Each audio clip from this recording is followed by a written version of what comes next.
From CareCredit, it's Care Experts, a podcast where we dive deep into the health and wellness industry with the professionals that make it happen. I'm Erin Treloar.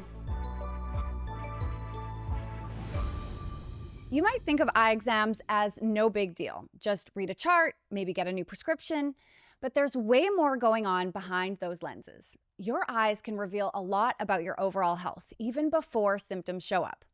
That's why Dr. Jenn Chinn, an optometrist and glaucoma-certified optometric physician, is here to explain the importance of your annual eye exam and what your eye doctor is really looking for.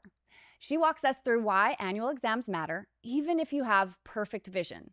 So whether you wear glasses or not, this episode is your clear-eyed guide to keeping your vision and overall health in check. Hello, everyone, and welcome to the Care Experts podcast. I'm sitting here today with Dr. Jenn Chinn, and we are going to chat a little bit about your annual eye exam. I was thinking about this before this conversation. I feel like everyone's so familiar with the concept of going for their annual health checkup with the doctor, but the annual eye exam is something that often gets missed with people. Why is it so important? It's so important because we check more than just your vision. And if you think about it, we take advantage of using our eyes on a daily basis. From the moment we open them to the moment when we close our eyes at the end of the day, we're using them on a daily basis. So we don't really think about how much we're utilizing our vision. So we're not only checking the vision, we're checking the health of the eyes as well. And if you didn't know, there's actually a lot of systemic conditions that we can find by just checking the health of your eyes as well. I mean, what you said is so true, that we are using our eyes all day, every day. It's such a privilege that we can take advantage of when it seems like everything is working all right. Now, when I think of an eye exam, I really do tend to think that I would only go if my eyes were starting to have blurry vision, or if it was difficult to see something, or they were really irritated. What are some of these more systemic issues that you just mentioned that could come up in an eye exam? Absolutely. That's such a great question. There's so many different diseases that we can actually check for and screen for. So systemically, it would be like high blood pressure, thyroid conditions, sometimes autoimmune or inflammatory, and diabetes is a really big one. So those are on the systemic side, in addition to all the ocular diseases that we check for, like glaucoma, retinal holes or detachments, and cataracts, and corneal problems as well. What are you looking for in the eye in order to determine if somebody has something like high blood pressure or diabetes? So for those two conditions specifically, we're looking at the blood vessels on the inside of the eyes. So the eye is actually the only place in the body where you can just look in and see the blood vessels, like what we call unobstructed, or like directly. So there's no skin covering them. You don't have to perform any surgery. We can actually just take a photograph and see what they look like. So oftentimes patients that have high blood pressure or diabetes, they have signs of changes in their blood vessels, or diabetic patients might have bleeding on the inside of the eye. And usually for us, that's an indication that if that's occurring, or we see that in the eye, that's also occurring everywhere else in their body, because your blood flows all throughout your body. So it's a good indication for us. It's like a window into our inner body. Absolutely. I can't believe this isn't talked about more. I feel like this is probably your entire world. And yet for all of us in the general public, it's just not necessarily something that would be top of mind. So I'm so glad we're discussing this today. Yeah. So if somebody is walking around right now and they're like, my vision's fine, I haven't used contacts, I haven't needed glasses, would you still recommend that they go for this annual exam? Absolutely. I always recommend annual eye exams that are comprehensive, because just because you have 20/20 or super clear vision does not mean that your eyes are healthy. I've had tons of patients that have come in, seen 20/20, and then I look at the inside of the eyes and I'm like, oh my gosh, you have like a retinal hole, or I have to refer you for surgery, or you have signs of glaucoma. There's so many different conditions that you can have without having any symptoms whatsoever. So I kind of use a lot of dental analogies with eye care because we're kind of similar, but it's kind of like the concept of assuming that if you go to the dentist and your teeth are white, that your teeth are healthy. And that's definitely not true, right? They have to take those x-rays. You could have decay on the inside, and that's the same thing for the eyes. Just because you can see sharp doesn't mean that your eyes will continue to see well, like after just that day, right? So you could wake up the next day and have some changes. So again, the annual eye exam is a great way to kind of like monitor and track things over time. Why do you think so many people underestimate the importance of going for this annual exam? It's kind of like a lot of things in our life where they feel like if their vision is fine and nothing is bothering them, then Yes. they may not need to go to the doctor. Just like you don't typically go to the doctor until you're sick, but you should, right? So you should be going for your annual physical, you should be getting your teeth cleaned, but that tends to happen because life gets crazy and you typically wait until something bothers you. So a lot of people underestimate like how important it is and the fact that you don't have any potential symptoms to your vision. And that's Right. why it's, again, our job to educate patients and let them know, come in for your annual eye exam. Even if you don't have any prescription, even if your vision doesn't change, doesn't mean that your eyes are healthy. And we Mm, want to make sure that we can check that for you. amazing. Is there anything that people can do to prepare for that exam? Any questions that they should bring in particular? Yeah, so I always recommend people to ask any question that they want to during an exam process, whether it's why do you need to know about the certain medications that I'm taking, or what is this machine doing, or why are you checking this, or what is my prescription? Mm, All those questions are valid, and I typically love to spend that extra time because to explain to patients because it shows that they care. They want to know about that, and I'm the resource for them, mm. right? So I'm here to kind of help you take care of yourself, and I want to ensure that you have all your questions answered. So making sure that any question potentially that you have, definitely come in with them, come in with any glasses or contacts that you have, of course, but definitely don't be afraid to ask questions. Amazing. If somebody's thinking, all right, I need to book in for this eye exam, I want to make sure I don't have a retinal hole or whatever it is that my eyes are healthy, would you be going to an optometrist, an ophthalmologist? What's the difference between those two things? Yeah. So typically, when you go in for a comprehensive eye exam, you're going to see an optometrist. We're kind of like the primary eye care provider. Yeah. So, similar to like going to a primary care physician or PCP. And if you need anything like additional treatment or surgery or anything like that, you're referred to a specialist. So, ophthalmologists are typically specialists. Okay. Some of them specialize in specific tissues or portions of the eye, like they might specialize in the front surface or they might specialize in the back surface, but some of them also do everything. But we're typically kind of like the primary eye care providers. And then if we find something that's more serious or we need additional help, we'll refer to the ophthalmologists. Amazing. What are some of the things that are present in modern day society that are impacting our eye health? There are lots of things. So, simple things would be thinking about like digital device use. So, Yeah. thinking about how that's impacting, especially like children and how they're growing and developing because their eyes and brains are getting used to the visual environments that they're introducing them to. So that's something that's, Mm. definitely impacting things. Of course, diet and exercise are big things. Sun protection is also really important. A lot of people don't Mm. realize that sunglasses are not a fashion statement. They're actually like the sunscreen for your eyes. So you need to wear them to Wow. protect your eyes from harmful UV. So there's lots of different things to kind of consider, but yeah. That is such an important note that our sunglasses are like sunscreen for our eyes. Yeah.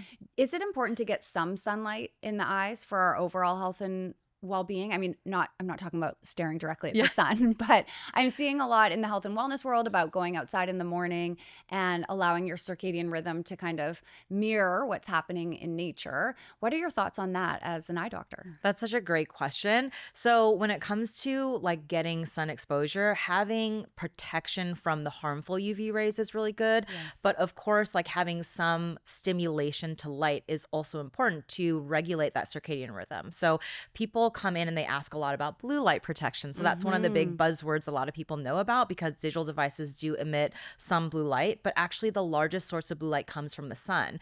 So, some of the things that happen is we have a lot of digital eye strain because we kind of simulate the environment like we're outdoors a lot or we should be awake. So, people Right. that have a lot of digital device use, especially at nighttime, they may stay up a little bit later because they're getting that stimulation like, oh, it's daytime. I'm supposed to be awake because they have that blue light exposure.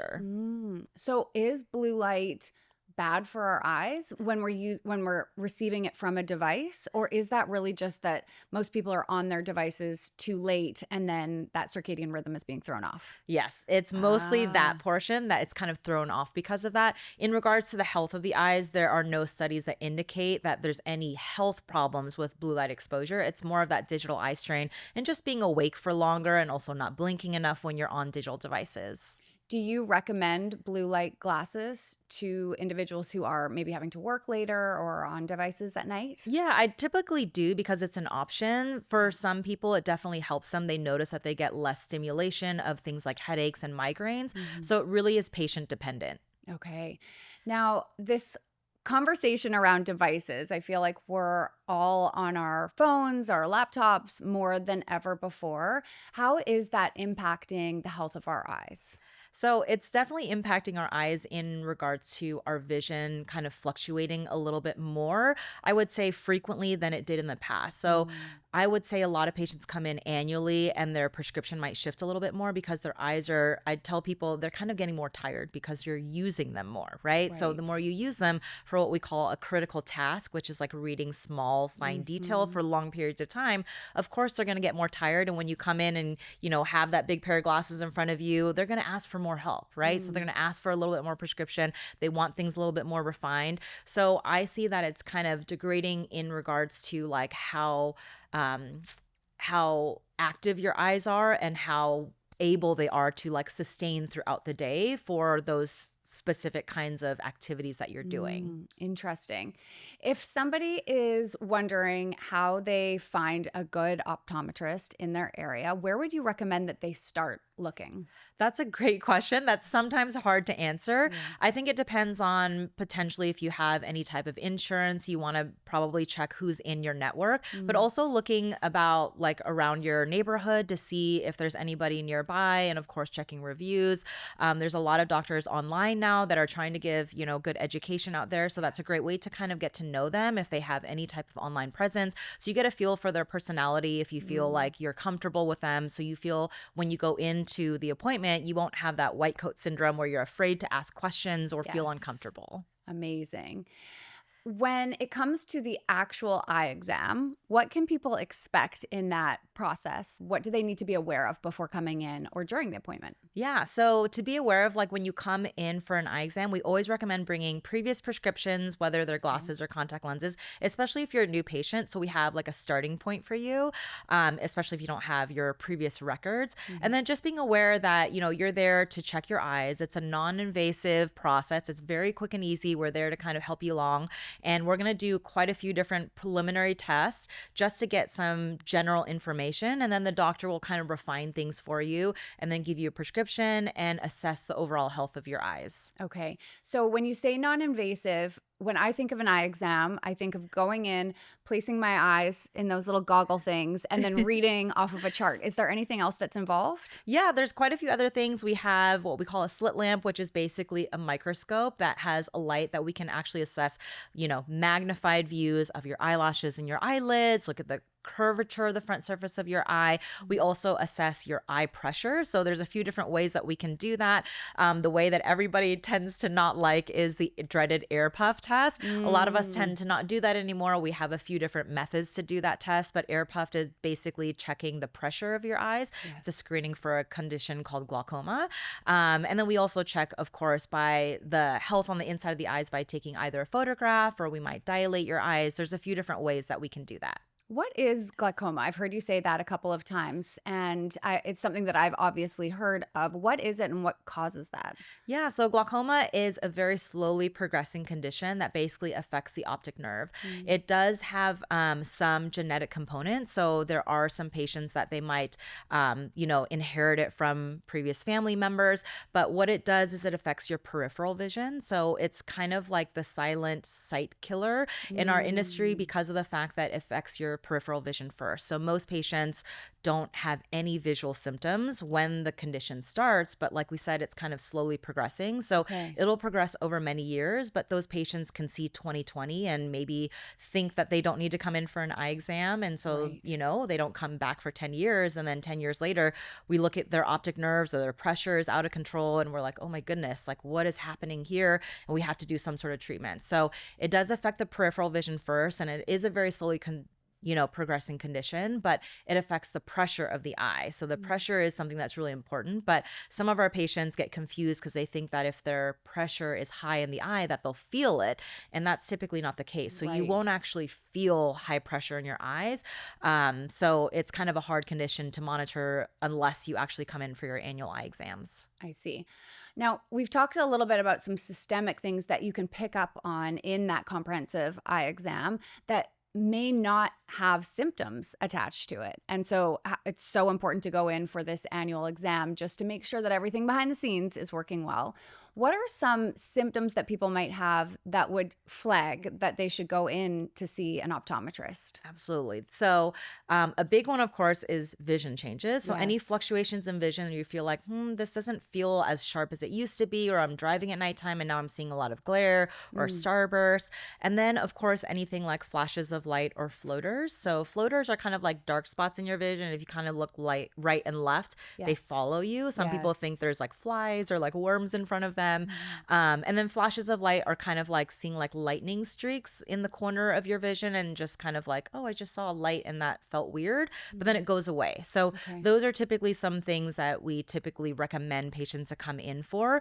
But anything that you feel is abnormal to your normal day to day, like if you have any eye irritation also, or swelling, Mhm. redness, itchiness, all of those are also things that you would go in for an eye doctor appointment just to kind of check to ensure everything's okay. Okay. Dry eyes, I feel like it Yeah. is something that I hear people complaining about all the time.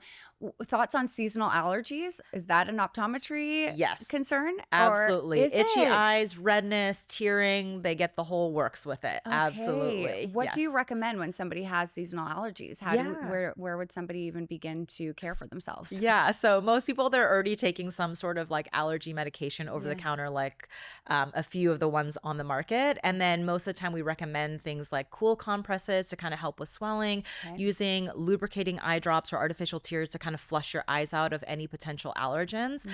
And then also trying to like close any windows or doors and then keep everything clean. So wash your pillowcases, your face Mm. towels, anything that's kind of coming in contact with your eyes is really important to kind of keep clean, as well as eyelid and eyelash hygiene. So keeping your eyes clean, because anything that kind of settles like dust or pollen will settle onto your eyelashes and continue to kind of like irritate your eyes throughout the day if you don't clean them. Okay.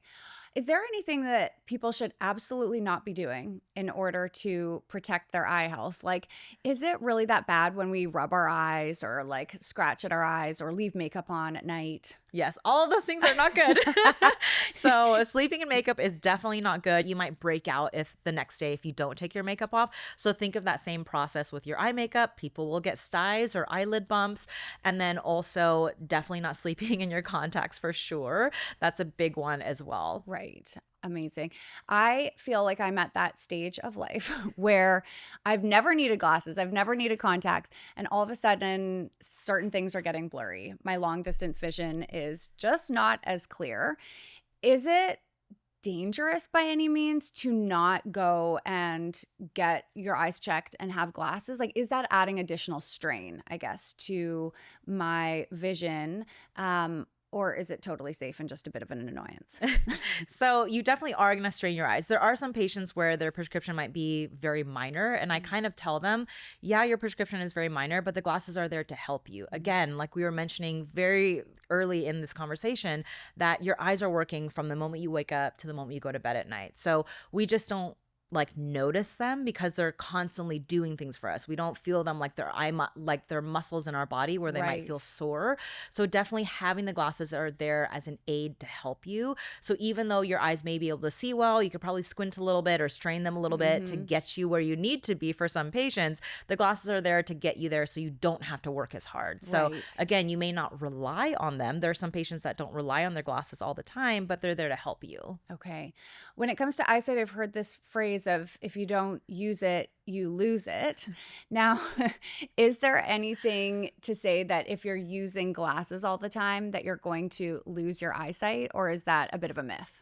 That's a myth for sure. And Okay. a lot of people assume that, oh, well, if I wear glasses, my eyes are going to become weak or they're not Right. going to work as hard. I need to work them harder. And that's definitely not true. So usually most people that have glasses, it's because you're at a deficit. Like it's Mm. kind of like thinking about like you're born a certain height or a certain, the way that you look. look or a certain shape, and there are only certain things that you can do about your eye shape. So when you have a little lack of vision, the glasses are there to get you to where you're supposed to be. And then they're not going to make your eyes worse over time. They're just helping you there, but your eyes will continue to potentially degrade over time because of the fact that you're using them on a daily basis. So I had a patient come in recently that got an eye exam with me a few years ago, and he was like, the glasses are not working for me anymore. I don't know what you did, but like, it doesn't seem right. I thought I was going to be good. And I was like, I don't know what you mean you thought you were going to be good. And he was like, I thought this was going to be like the best prescription for the rest of my life. And I was like, that's not true. That's assuming that decay doesn't happen or wear and tear doesn't happen, right? It's just like if you think of going into the dentist one time for a cleaning, that you'll be good for the rest of your life. Like it's just not. Unfortunately, that's not how it works. Yeah. So that wear and tear will definitely still happen whether you have the glasses or not. Okay. I'm feeling so motivated to book myself in. I also have 2 kids. When should they start doing eye exams? That's a great question. So for children, we typically recommend that they start even as early as 6 months just to get an eye health check to ensure that their eyes are developing well. And then typically around 3 years, and then every year after that, especially before the school year starts. Okay, we're all booking in. I have some amazing questions from our audience. The first one is, I'm 30 and have always had 20/20 vision. No glasses, no contacts. If I haven't noticed any changes, how often should I really be getting eye exams? I still recommend every year. Just because you can see sharp doesn't mean that your eyes are healthy. And again, it's a good marking point in time so that we know how your eyes are growing and changing throughout life. Okay. My doctor said that I need a person to drive me home because she wants to dilate my eyes in my next exam.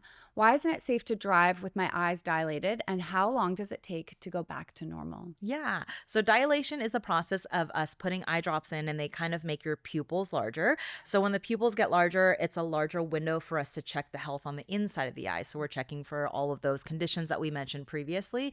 When your pupil is larger, you're definitely more light sensitive. So when you drive, especially like nighttime or during the daytime when it's sunny, there's going to be a lot of light reflections, and that can cause some discomfort for people. They feel like they have to squint even with sunglasses on. So it can be sometimes unsafe because you may not be aware of your surroundings around you. So that's why we typically recommend a driver.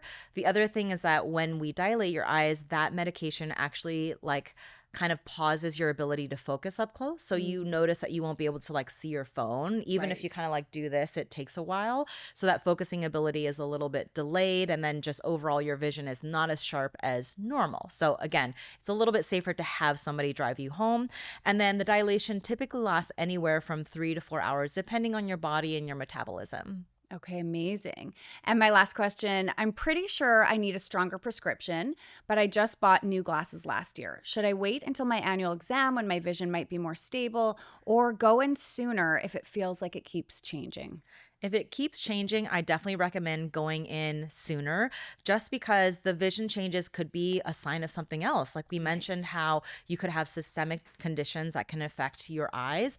I have a patient actually that came in, she had an eye exam, and 3 months later she felt her vision changing. So she came back and we found out that her blood sugar was out of control, and she had not even been diagnosed with diabetes. So she didn't realize her prescription changed like a number and a half, and she was like, I can't see anything. So it's definitely good to go in, because you never know, you could find out that you have something else underlying that's causing your vision to fluctuate. Amazing. I feel so inspired to take care of this part of my body. Hearing so much about self-care lately, and this is just an area now where I will wear sunglasses, I'm going to get some blue blockers, and then of course schedule in an annual eye exam with an optometrist. Yes, that sounds great. Thank you. Thank you so much for joining us. Thank you for having me.